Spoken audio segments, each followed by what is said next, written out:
You're listening to an Airwave Media podcast. This episode is brought to you by Amazon. They say a penny saved is a penny earned, but they didn't say the best way to do that is with free shipping on millions of items at Amazon. And that's just for starters. From epic daily deals to low-priced everyday essentials to saving up to 15% with Subscribe and Save, Amazon can always save you a pretty penny. Learn all the ways to save with Amazon. Spend less. Smile more.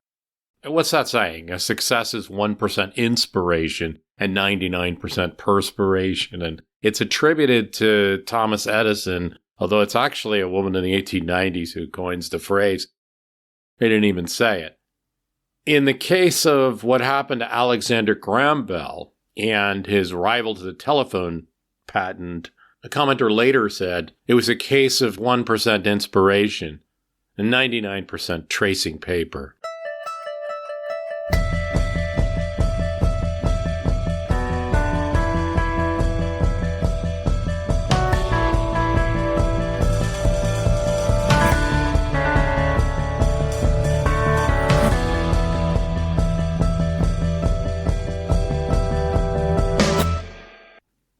And I'm not sure if many people know it, that actually Alexander Graham Bell had to fight for his patent to the telephone. And a lot of it had to do with undue influence in Congress due to members of Congress owning stock in a particular telephone company. We're going to talk about that because the concept of Congress people trading stocks has come up. And it's something where history can inform, maybe in a way that people don't want to hear. Was the American Revolution a merchant revolution? No, it wasn't. But merchants, those who made their living trading goods, usually in the port cities of America, the big population areas of America during the American Revolution, merchants were a powerful force in the American Revolution. You know, it may well be that mechanics did some of the work and held some of the muskets, but merchants, in addition to sometimes grabbing a musket or two, provided the necessary financing for the revolution, the heft, and the ships. Some merchants jumped right into the revolutionary cause. They had every reason to do so because the dispute between the American colonies and Britain had everything to do with trade and the limitation of trade. Some jumped right in like Hancock. Others were more reluctant. These are business people after all. But they made the American Revolution significant and real by virtue of their interest in the effort. But at the same time, the line between their private business and public businesses might not be the first priority when you're engaged in a revolution and want the cause to succeed. You take Carter Braxton, signer of the Declaration from Virginia. He turned his fleet, his merchant fleet, into privateers, started attacking British shipping. You know, he stood to make a lot of profit, but also benefited the cause.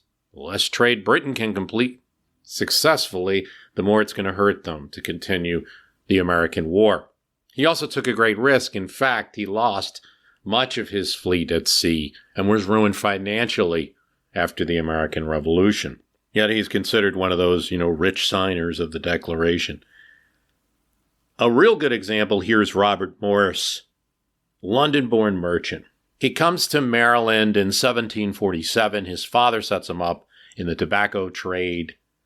Eventually, he's apprenticing in a shipping and banking firm in Philadelphia, that of merchant Charles Willing.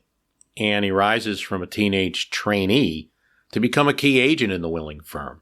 His father dies in 1750, and Morris is left with a bit of a fortune. He's also friendly with Thomas Willing, the oldest son of Charles, and who's also going to inherit his father's fortune. They form they form Willing Morris and Company in Philadelphia. They do a lot of innovative things. They set up a insurance system among merchants in Philadelphia to group insure their ships, even with some of their competitors. They're like, hey, we may compete, but we've got the same danger. They trade from Philadelphia to India. Morris also eventually becomes a member of the Continental Congress. Morris states, I'm a native of England, but from principle, I'm an American in this dispute. He doesn't initially serve, but he does meet Ben Franklin, George Washington, influential people, and they say this guy has got a knack for finance. He becomes a superintendent of finance of the United States from 1775 to 1778. He also serves in Congress. He's going to, too, be one of the signers of the Declaration of Independence. But he's also trading flour and tobacco to France in exchange for war supplies, such as gunpowder and blankets that are going to be used by the Continental Army. He uses his own ships. This is a risk. And he receives a commission of 2% on each shipment of supplies, right? I know what you're thinking. If a government officer did this today, we would think that's absolutely crazy. And there are forms where you can see where government officers might be benefiting in one way or another. But if they did it today, this directly, it would seem so shocking to us. Not as much so then. Now, it is true that eventually political opponents of Robert Morris would criticize him for this impropriety, say that he was just increasing his commission. There are investigations of Morris's conduct by the Congress. Because of the Revolution, becomes one of the richest men in America in the 1780s.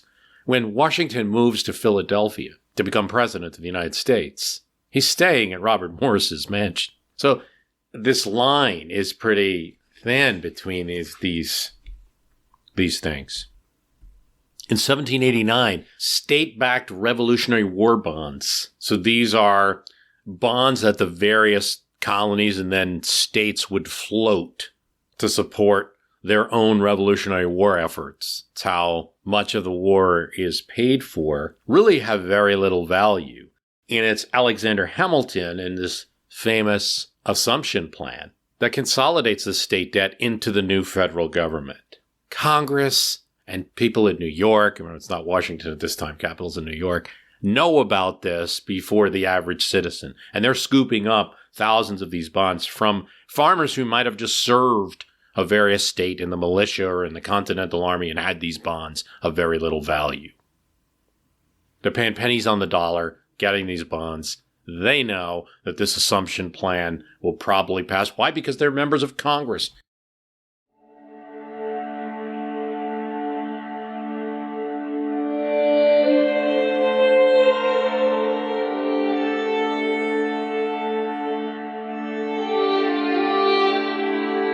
It's a pretty big fight. James Madison, this is where he's going to turn against the creature of his own making in a lot of ways, the federal government, and get a little concerned about what in the wrong hands the government can do because of this very issue. He stages a fight for people who had the original holders of those bonds to get some of the money.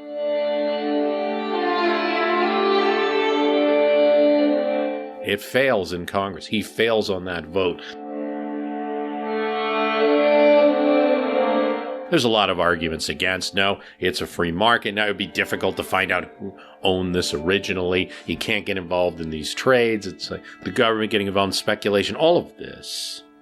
But here's the point. Madison is there with public opinion. So is Jefferson about all this stock jobbing and trading that goes on. Lawmakers actually prohibit future Treasury secretaries from buying or selling government bonds while in office. And that's a common thing that's going to occur now for more than 200 years. Congress is going to limit what that executive branch can do left and right with various laws. But here's what they didn't do. They did not extend the ban to themselves.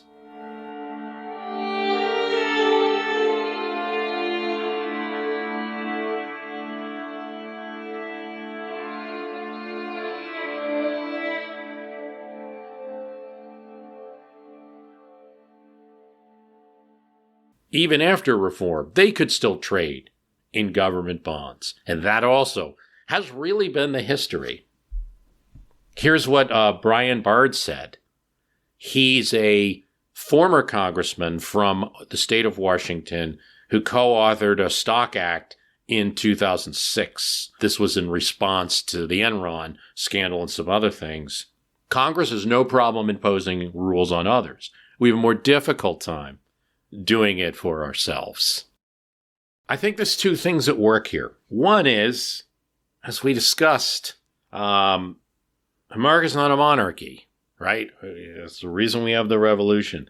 And it doesn't have an aristocracy in the way of landed gentry, of nobles, of nobility, of title like that, like in other countries. But there obviously is an American aristocracy, even if you want to call it a meritocracy aristocracy of sorts. Successful merchants with more money, successful landowners enlarging their land. They're very influential in their first Congress, which is largely appointed by the state legislatures, which many of them are elected to. They're even very influential in the elected Congress. I mean, in the First Continental Congress, you have Morrises, Washington, Randolphs, Rutledges, Hancocks. If you're trying to start a revolution, if you're trying to build a country, it helps to have big, successful names backing, right? So there's this propensity to have people of wealth and importance and prestige already in the system of government. And if they're in there, should they become a complete freeholder and give up everything they own? That wasn't in the cards. Secondly, and it seems like the opposite, but these two things work together, the idea of Congress as a citizens' legislature. Anyone can join the Congress, right? It has to be open to all. Elected every 2 years, the House of Representatives is. Elected from small districts, they are. Popular election demanded by the Constitution. They are not, like original senators were, they are not appointed by the governor or the legislature or anyone. They're elected by the people in the district they represent. And this comes from an idea. I mean, it's different from the Continental Congress, elected by the state legislatures, or even the Constitutional Convention, selected by the state legislatures. These are people elected by the people. And something comes out of that, a thought that, well, this is a citizens' legislature. First of all, they have to be the same as everyone else. And if everyone else can trade stocks, can do business, so can they. But also there's a tendency to think of them, well, if you don't like them, you can throw the bums out in 2 years. And that's why the Constitution gives tremendous powers to this branch, the legislative branch. It's considered they get to write their own rules. And the House originates any bill involving money. There's very few limitations often put on themselves. You see in this, even today, the response of the Speaker of the House to legislation that might ban or prohibit or limit Congresspeople from trading in the stock market. We're a free market economy, Nancy Pelosi says. They should be able to participate in that. Now, Nancy Pelosi's husband is a stock trader, trades all sorts of companies that are regulated by the government. Not alone in this, as many members of Congress in exactly the same. That defense of it, though, we're just regular people. It's hey, you set up a free market economy. Why should, this isn't people aren't entering the priesthood here. They're not entering some kind of different cult. They're supposed to be regular people from regular walks of life. That's kind of the nice spin to put on what Pelosi's saying. I'm not bashing Pelosi by any means. I'm just presenting that the argument she's saying is an argument that also might have been used by Morris or others when they were criticized about this. You have recently Chris Collins, convicted for insider trading, Richard Burr of North Carolina under scrutiny, former Senator Kelly Loeffler of Georgia selling millions in stock before the pandemic. It's, raising eyebrows. But that's all it could do, because there is no law preventing people from engaging in stock trading. You really have to go all the way. It's a lot of questions in the 30s. There's a lot of executive branch, all kinds of rules there. When it comes to Congress, you really got to go all the way to 2012. This is after the health care bill is passed under the Obama administration. And many people are looking and saying, wait, these guys are investing in health care stocks that are going up. And so Congress passes the Stock Act in 2012. And what the Stock Act of 2012 makes something obvious that wasn't in the law before, that members of Congress are expressly prohibited from insider trading, just like you and I. gave the House and Senate Ethics Committee the ability to look at it, to put in new ethics rules. The reporting conditions of the Stock Act, where members have to report some large trades that during the pandemic, when they reported their trades as a result of 2012, then you saw Feinstein of California and Inhofe of Oklahoma, a Republican and a Democrat, both get criticized for the amount that they sold off. Feinstein said, under Senate rules, I report my husband's financial transactions. I have no input into his decisions. My husband, in January and February, sold shares of a cancer therapy company. This company is unrelated to any work on the coronavirus, and the sale was unrelated to the situation. Not good enough for Elizabeth Warren, for instance. We have laws to prevent insider trading, but members of Congress are inherently insiders. So why should we let members of Congress trade individual stocks in the first place? You have AOC saying there's no reason of members of Congress should hold and trade individual stock when we write major policy and have access to sensitive information. Senator Ossoff of Georgia also looking into this. And Pelosi has recently changed her thinking on it, especially since Republicans such as Kevin McCarthy are looking into this or possibly use this as an issue in the midterms. And you do have some Republicans, Hawley in Missouri, that are talking about supporting this as well. You know, really, it's an interesting issue because there's so few issues now.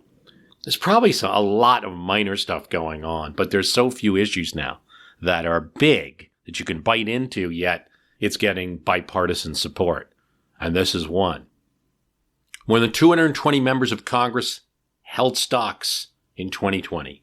The most popular investments, according to a Washington Post analysis, was Apple, Microsoft, Disney, Alphabet, Amazon. They regulate these companies. But again, nothing's illegal about this. Tech stocks are among the highest investment. But notice something about all those names. They're also in popular investments with average American people. I mean, Amazon. How many people own that if they own stocks, right? So I guess I'm more shocked that it's only 220 members, at least then. It's not like there hasn't been an attention on stock owning by members of Congress before. There just hasn't been legislation to curb it. Bribery was still a crime, though, and things could still be immoral even if they weren't illegal. So you have certainly Credit Mobilier, which essentially is a scandal that's coming because Congress, while not just regulating, but actually sending jobs the way of the Credit Mobilier company in the form of jobs for construction of the Transcontinental Railroad, also owns stock in the company. And Representatives James Bayard of Delaware, William Allison of Iowa, Roscoe Conkling of New York, John Logan of Illinois, Henry Wilson of Massachusetts. I mean, Wilson will actually deny that he owns any stock.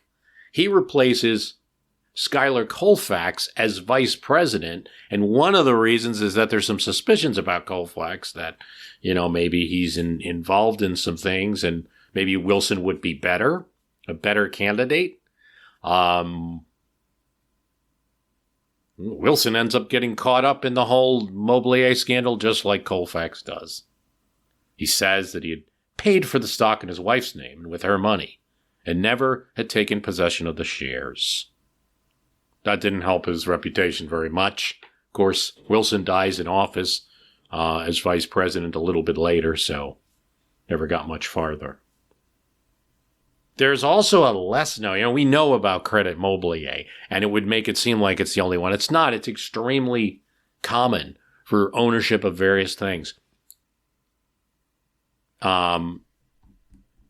It's not to just jump on Abraham Lincoln as if he's the worst. As far as I know, as a member of Congress, Lincoln doesn't own anything. And you got to have a Lincoln example for everything. But it's true when he's a state legislator in Illinois, and we talked about this in the Lincoln on Infrastructure. He really did not think anything of buying acres near a canal where the legislature was planning the canal. at a very minimum price in the hopes that it would grow. He also purchased stock in the Sangamon Canal Company, but not a lot of questions about that. Not a lot, at least when it occurred.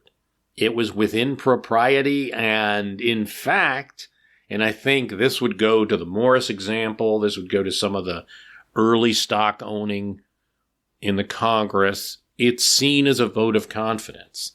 You're putting your own money where your votes are and where your support for this canal project is. That's the way it would have been seen in Lincoln's time. Stephen Douglas, his great rival, also voting for that in the Illinois legislature, later becomes a congressman and finally approves legislation that will set up the Illinois Central Railroad that Lincoln was not able to get done and that Douglas were not able to get done merely as members of the Illinois state legislature. But the Illinois Central Railroad goes from Chicago down to New Orleans. It's going to boost Chicago. I mean, Stephen Douglas is really the booster of Chicago in Congress, but he's also buying up land.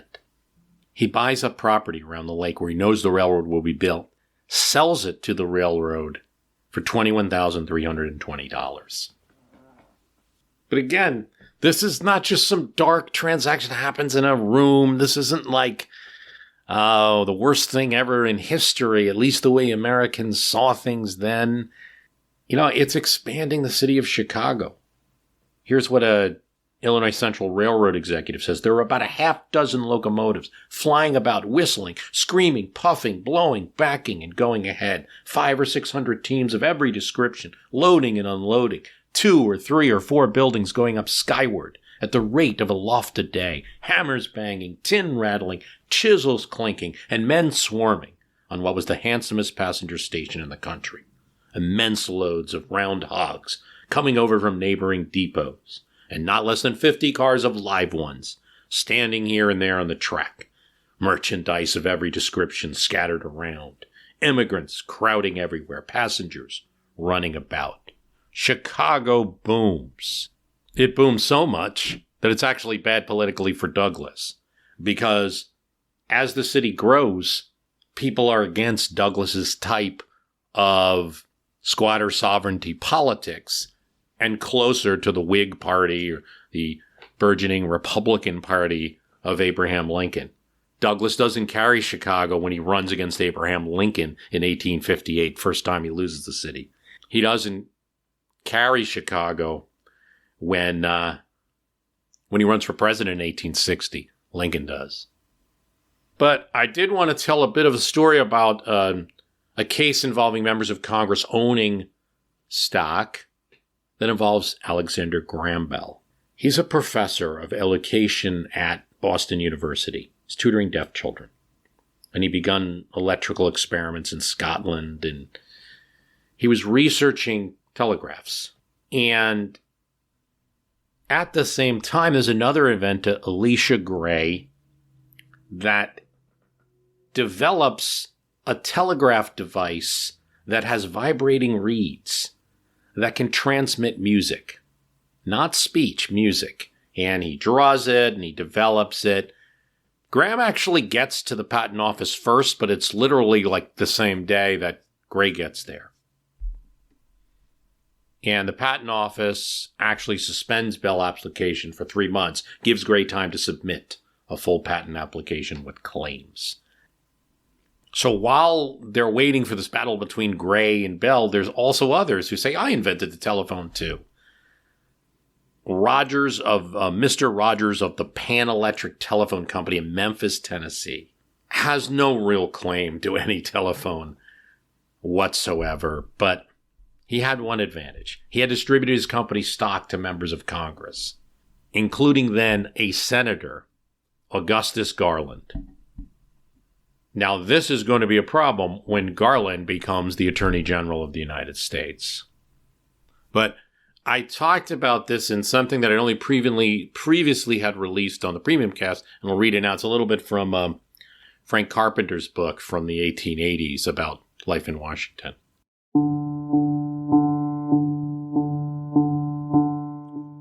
We talked about the history of the telephone on the latest podcast. One thing to note is that Alexander Graham Bell's way to gaining the telephone technology was not easy, and there was problems, including a scandal that reached all the way to the cabinet of President Grover Cleveland.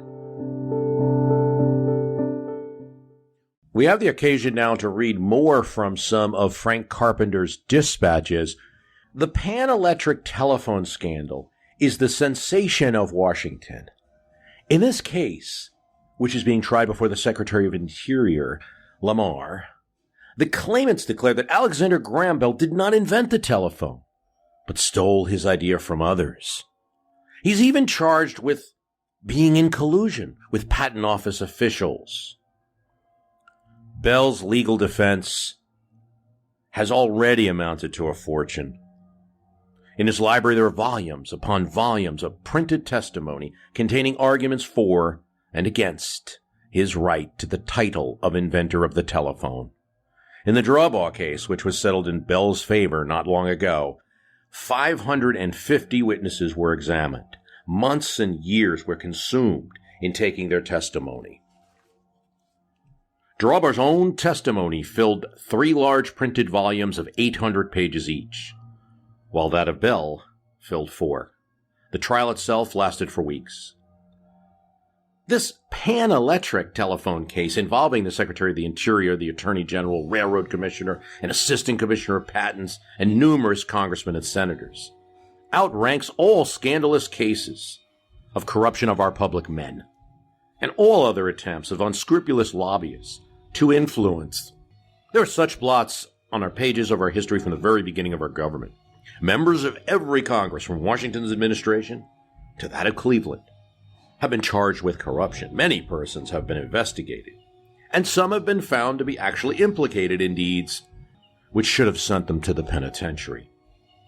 The Yazoo fraudulent claims were perhaps the biggest swindle of early times. Carpenter's here is referring to, in the state of Georgia, there was a land scandal where the legislature was getting rich off selling the land of the state.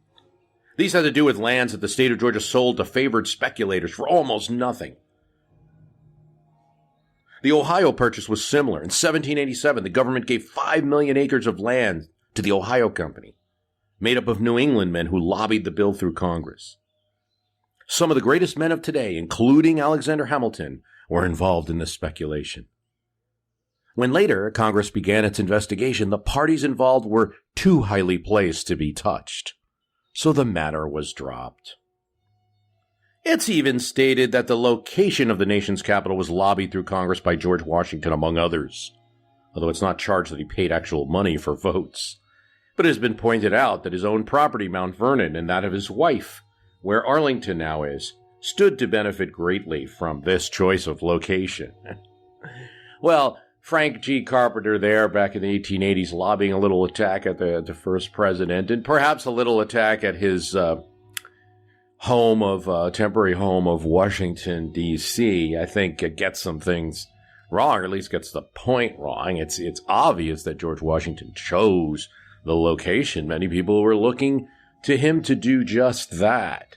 But that choice of location over, say, Philadelphia or New York had a lot to do with maneuverings in Congress and with the passage of the Assumption Bill that Hamilton wanted, because Alexander Hamilton, friend to Washington as he was, would have much rather had the capital in New York, and the Pennsylvanians would have much rather had it in Philadelphia. So, I mean, certainly George Washington was very involved with the building there, but nothing scandalous.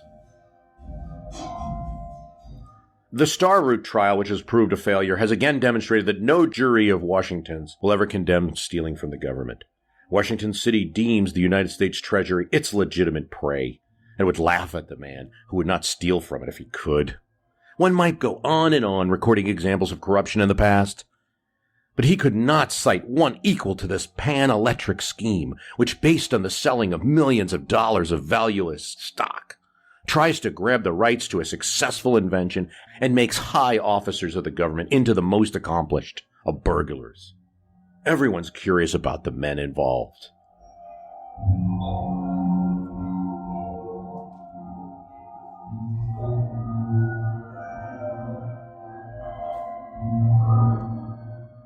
We hear of nothing but the Rogers, father and son.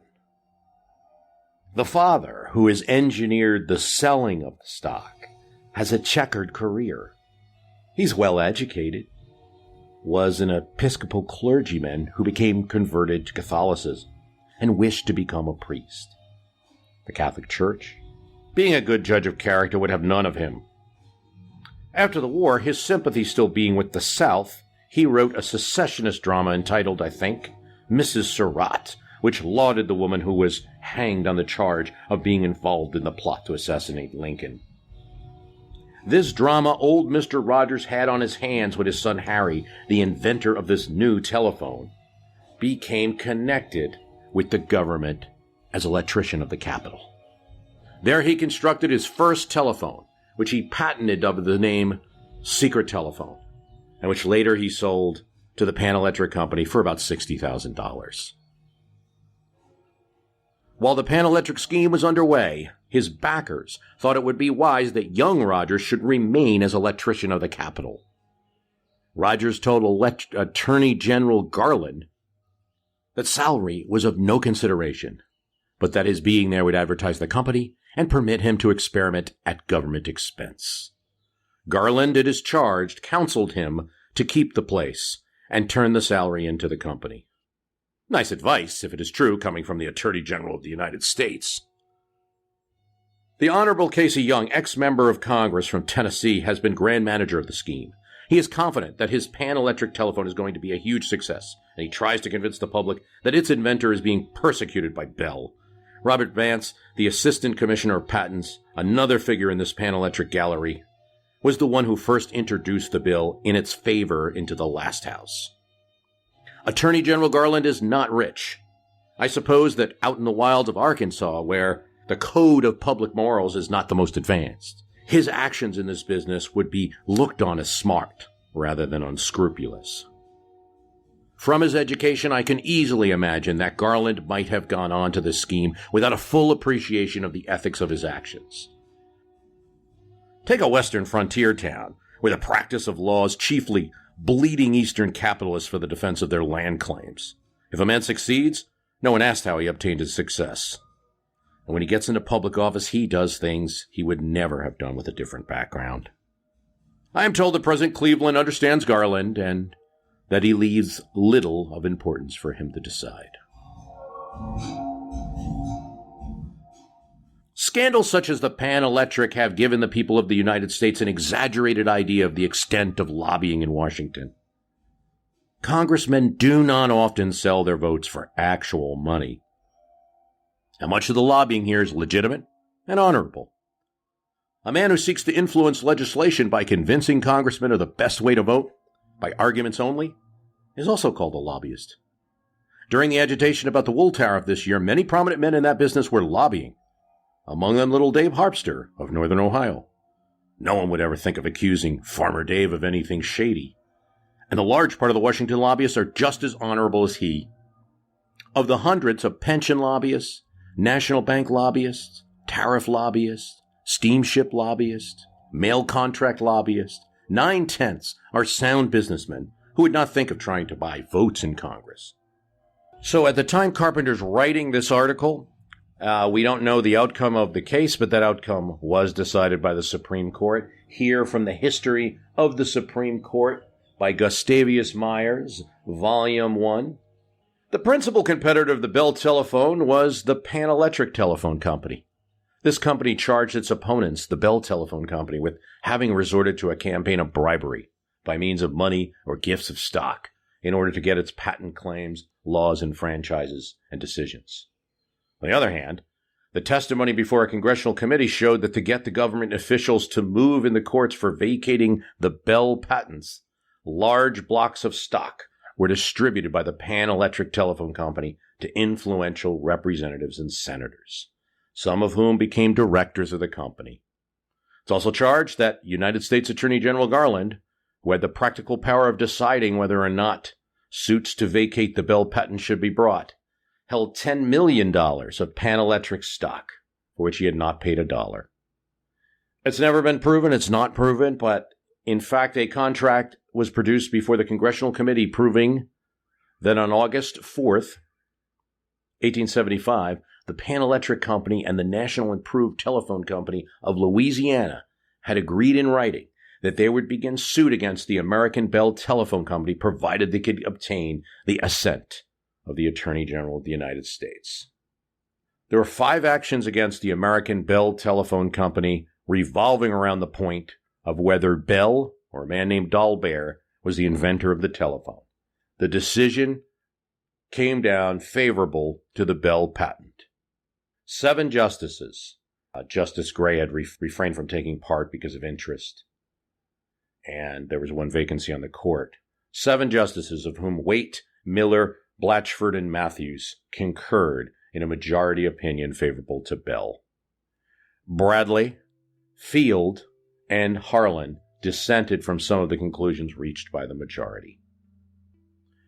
Garland appears before the House, expresses surprise, innocence, says, "I didn't know," gets rid of his stock, tells Rogers the company should be dissolved, and the case against Bell's patent collapses, and, Graham Bell gets the patent for the telephone. It's not without some attack. I mean, Thomas Nast, who had supported Cleveland, still does, but thinks this Garland episode is very close to something James G. Blaine, his opponent, would have done.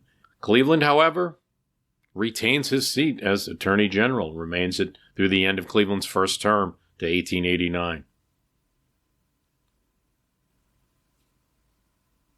And I don't know what to say about on the issue of whether Congress should own stocks or not.